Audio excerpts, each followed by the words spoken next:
you manage going door to door, being in events, space time, and making sure that you're not taking the time, you know, if you manage going door to door, all the time between doors is wasted. If you're at an event, there's no wasted time. I believe so, yes. From nursing homes? They can. Nursing homes, the legal address of the nursing home patient is their home address. The nursing home address is often not their permanent address. It's usually a secondary one that's their actual legal home. So they haven't actually sold their home? Right, there's no... Or if they have a DPOH, it'll often be the DPOH's address. Well, for absentee ballots, you can get the...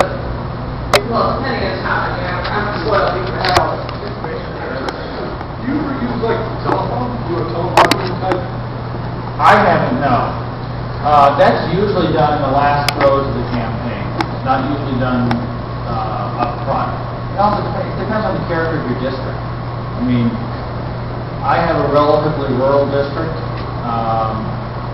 As far as I know, this time around, unless that's another tidbit of information I'll let you know. I was part of the Republican recruiting campaign this time. Their goal, which I thought, I didn't find out until the other day, I thought to be remarkably low, was to have 310 candidates. Really. Prior to the actual filing period, they could only identify 245, 250 candidates. We are now officially, when I last checked it, at 338. A lot of people came out of the woodwork. They were NHLAers.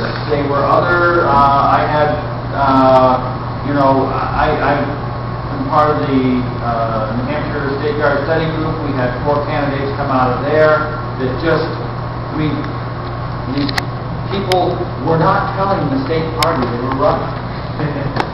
Almost like they didn't want to be affiliated with the party. Where we have 1 or 2 extras in a district that might enable us to get rid of, you know, But something I've seen people use that looks really good is they have like a little chart set up if they are going door to door. Or even if they're not going to door to door, they're the dumb talking people. They have something set up where they can just put down really quick name, phone number. If there's more information like address or whatever, that's great. Probably you don't need the address. It takes a long time to write down. Name, phone number.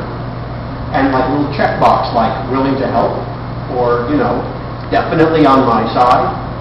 And then night before the election, or day of the election, anyone here do the Ron Paul phone banking at all?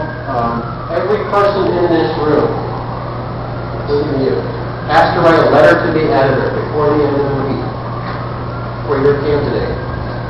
Okay. Your local town. Keep in mind that papers have limitations. Usually, if you keep it under 200 words, you're safe. Yeah. Well, I'm talking a paragraph max. Yes, short and sweet. Short and sweet and repetitive. I know Jen Covey, she's an excellent hard worker. I know how dedicated she is in her job as an EMT to saving people's lives. Please join me in sending her to Concord to help us. You got a point. Yeah. But most people don't pay attention to the issues, they like you. We will have those flyers